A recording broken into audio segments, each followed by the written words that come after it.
विद्यार्थी मित्र हो, नमस्कार. आजच्या तासिकेमध्ये आपण BA तृतीय वर्ष ऐच्छिक मराठी सत्र 5वे अभ्यासपत्रिका 9वी साहित्य विचार या अभ्यासपत्रिकेतील प्रकरण 2 साहित्याची प्रयोजने हा भाग आपण मागील काही तासिकेपासून पाहत आहोत. या पूर्वीच्या तासिकेमध्ये आपण प्रयोजन म्हणजे काय हे थोडक्यात समजून घेतलेलं आहे. त्यानंतर भारतीय अभ्यासकांनी जी सांगितलेली साहित्याची प्रयोजने आहेत या संदर्भामध्ये विचार केलेला आहे. जे भारतीय विचारवंत आहेत, संस्कृत अभ्यासक आहेत, यामध्ये भामह असतील, दंडी असतील, राजशेखर असतील, विश्वनाथ असतील, वामन असतील इत्यादी अभ्यासकांनी साहित्याची प्रयोजने कोणती आहेत हे आपल्या पद्धतीने सांगितलेलं आहे. भारतीय साहित्यशास्त्रामध्ये जे काही महत्त्वपूर्ण संस्कृत अभ्यासक आहेत, विचारवंत आहेत, त्यामध्ये मम्मट हे एक सुप्रसिद्ध संस्कृत अभ्यासक आहेत. मम्मट यांनी सांगितलेला जो प्रयोजन विचार आहे हा अतिशय महत्त्वपूर्ण अशा स्वरूपाचा आहे.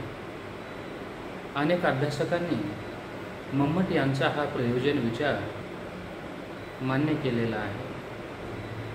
मम्मट यांच्या प्रयोजन विचारावर अधिक चिंतन झाल्याचे दिसून येते. आपल्या अभ्यासपत्रिकेच्या दृष्टिकोनातून आणि परीक्षेच्या दृष्टिकोनातूनही इतर संस्कृत अभ्यासकापेक्षाही मम्मट यांचा हा प्रयोजन विचार आपणास अतिशय महत्त्वाचा आहे. अनेक अभ्यासकांनी हा प्रयोजन विचार सांगत असताना आपापल्या ग्रंथांमधून हा प्रयोजन विचार सांगितलेला आहे. मम्मट यांनी देखील आपल्या काव्यप्रकाश या ग्रंथामधून हा प्रयोजन विषयक विचार मांडलेला आहे. काव्यप्रकाश या ग्रंथामध्ये मम्मट यांनी एक कारिका दिलेली आहे. ही कारिका संस्कृतमध्ये आहे. या कारिकेमधून मम्मट यांनी साहित्याची एकूण 6 प्रयोजने सांगितलेली आहेत. काव्यम यशसे अर्थकृते व्यवहार विदे शिवेत रक्षते सद्य परिनिवृत्ते कांता सम्येतु उपदेश विजय ही मम्मटाने सांगितलेली साहित्याची प्रयोजने आहे. ही संस्कृत कारिका आहे. या कारिकेतील जे काही 6 प्रयोजने आहेत त्याचा सहज सोप्या मराठीमध्ये अर्थ केलेला आहे, सांगितलेला आहे. आणि ते मम्मटांची एकूण जे 6 प्रयोजने आहेत त्यामध्ये यश, अर्थप्राप्ती, व्यवहारज्ञान, अशुभ निवारण, उच्च आनंद प्राप्ती व कांता संमित उपदेश ही मम्मट यांनी सांगितलेली एकूण 6 प्रयोजने आहेत. आपण प्रयोजन विचार समजून घेत असताना यापूर्वीही पाहिलेलं आहे की हा प्रयोजन विचार समजून घेत असताना लेखकनिष्ठ दृष्टिकोनातून आणि वाचकनिष्ठ दृष्टिकोनातूनही हा प्रयोजन विचार आपणास समजून घ्यावा लागणार आहे. आणि त्याचबरोबर आजच्या संगणकाच्या काळामध्ये या पूर्वीच्या काळामध्ये सांगितलेली मम्मट यांनी जी साहित्याची प्रयोजने आहेत ते आजच्या या संगणकाच्या युगामध्ये, तंत्रज्ञानाच्या युगामध्ये कितपत उपयुक्त ठरणारी आहेत या संदर्भातही विवेचन करणं आवश्यक आहे. म्हणून मम्मट यांनी जी साहित्याची प्रयोजने सांगितलेली आहे त्याची साधक बाधक अशी चर्चा आपण करणार आहोत.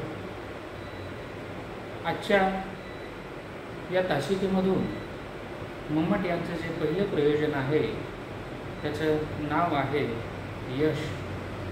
यालाच कीर्ती असं म्हटलेलं आहे. या प्रयोजन विचाराचा आशय आपण पाहणार आहोत. मम्मट यांनी सांगितलेलं साहित्याचं पहिलं प्रयोजन हे यश, यालाच कीर्ती असं म्हटलेलं आहे. मम्मटांनी आपल्या काव्यप्रकाश या ग्रंथामध्ये सांगितलेल्या प्रयोजनापैकी यश, यालाच कीर्ती हे प्रयोजन सांगितलेलं आहे. तर या संदर्भात अधिक विवेचन साहित्य विचार या पुस्तकामध्ये पुढील प्रमाणे करण्यात आलेलं आहे. साहित्यकृतीला जन्म देणाऱ्या लेखकाच्या मनामध्ये आपल्या साहित्यकृतीला वाचकाने डोक्यावर घ्यावे, म्हणजेच त्यांच्यामध्ये आपला नावलौकिक व्हावा अशी सुप्त इच्छा असते. तर मम्मट यांनी जे यश किंवा यालाच कीर्ती हे जे प्रयोजन सांगितलेलं आहे, या प्रयोजनाच्या संदर्भात विवेचन करत असताना अशा पद्धतीने हे विवेचन केलेलं आहे की एखादा लेखक, मग तो कवी असेल, नाटककार असेल, कादंबरीकार असेल, कथाकार असेल, हे जे साहित्यिक आहे, हे साहित्यिक ज्यावेळी साहित्य निर्मिती करतात, त्यांच्या साहित्याचे लेखन जेव्हा सुरू होतं आणि जेव्हा ते मूळ पुस्तक रूपाने प्रकाशित होतं व पूर्णत्वास येतं, तेव्हा त्यांच्या मनामध्ये एक अशी इच्छा असते की आपण जी साहित्यकृती लिहित आहोत, मग कथासंग्रह असेल, कविता असेल, काव्यसंग्रह असेल, एखादं नाटक असेल, कादंबरी असेल, या ज्या साहित्यकृती आहेत, ज्यावेळी तो लेखक ती साहित्यकृती निर्माण करतो, त्यावेळेस त्याच्या मनामध्ये अशी इच्छा असते की आपली साहित्यकृती ही प्रसिद्ध झाली पाहिजे, 4 लोकांमध्ये लेखक म्हणून, कवी म्हणून, कथाकार म्हणून, नाटककार म्हणून, कादंबरीकार म्हणून आपला नावलौकिक व्हावा अशी त्याच्या मनामध्ये एक सुप्त इच्छा असते. म्हणजे आपणास प्रसिद्धी मिळावी, आपणास यश मिळावं, आपली कीर्ती व्हावी, किंवा या साहित्यकृतीच्या माध्यमातून आपली ओळख निर्माण व्हावी अशी एक सुप्त इच्छा अशा साहित्यकृतीच्या निर्मात्याच्या मनामध्ये असू शकते किंवा असते. म्हणून जे वाचक आहेत, या साहित्यकृतीचं रसग्रहण करणारा किंवा या साहित्यकृतीचे वाचन करणारा, आस्वाद घेणारा हा वाचक एक स्वतंत्र वर्ग आहे. जेव्हा वाचक एखादी साहित्यकृती डोक्यावर घेतात, म्हणजे वाचकांना ती साहित्यकृती अतिशय आवडते, त्यावेळी त्या साहित्यकृतीमुळे लेखकाचं नाव होतं किंवा त्या साहित्यकृतीच्या नावाने लेखकही ओळखला जातो, कारण वाचकांना ती साहित्यकृती तेवढ्या प्रमाणामध्ये आवडलेली असते.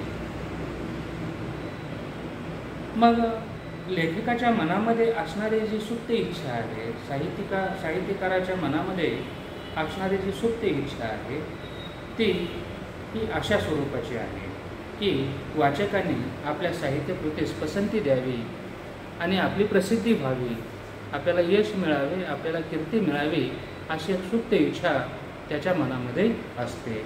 आणि अशी इच्छा असणं हे साहजिकही आहे.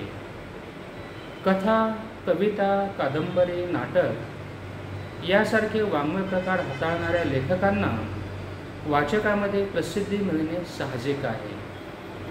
म्हणून कथाकार असतील, कादंबरीकार असतील, कवी असतील, नाटककार असतील, यांना जेव्हा ते साहित्यकृती निर्माण करतात, तेव्हा त्यांना अतिशय लोकप्रियता मिळालेली दिसून येते.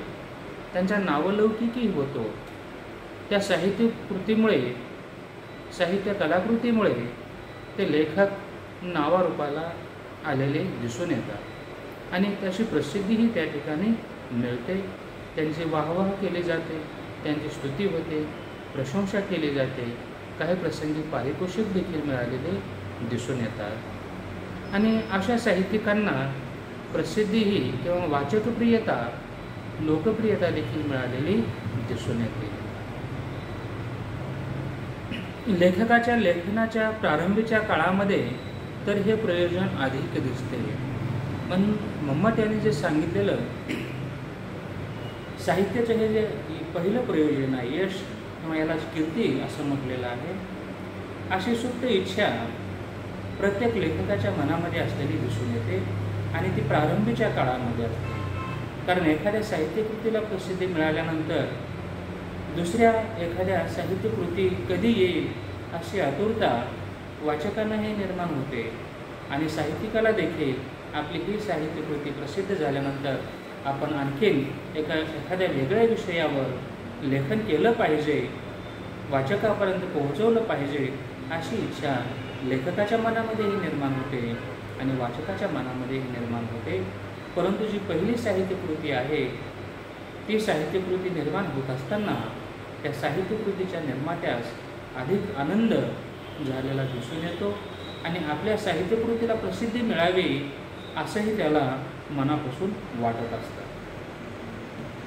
लेखकाच्या लेखनाच्या प्रारंभीच्या काळामध्ये तर हे प्रयोजन अधिक दिसते.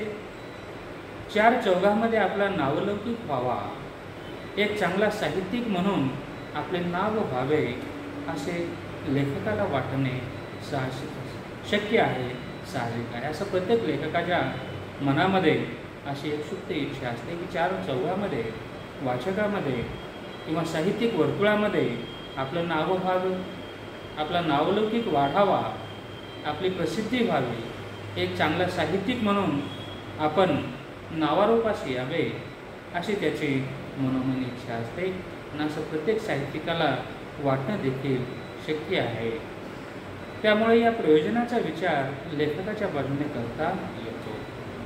म्हणून आपण जेव्हा प्रयोजन विचार सुरू केला होता तेव्हाच आपण पाहिलेलं आहे की जी साहित्याची प्रयोजने आहेत त्या साहित्य प्रयोजनाचा विचार आपणास दोन बाजूने किंवा दोन अंगाने करावा लागणार आहे.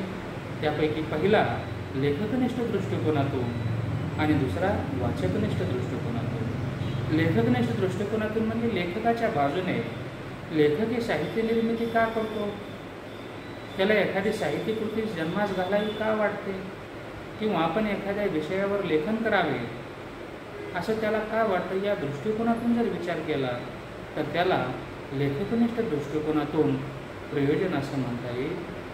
आणि पहिलं जे मम्मट यांनी जे सांगितलेलं साहित्याचं प्रयोजन आहे यश, या प्रयोजनाचा जर विचार केला तर हे प्रयोजन वाचकनिष्ठपेक्षा लेखकनिष्ठ आहे हे आपणास सांगता येईल.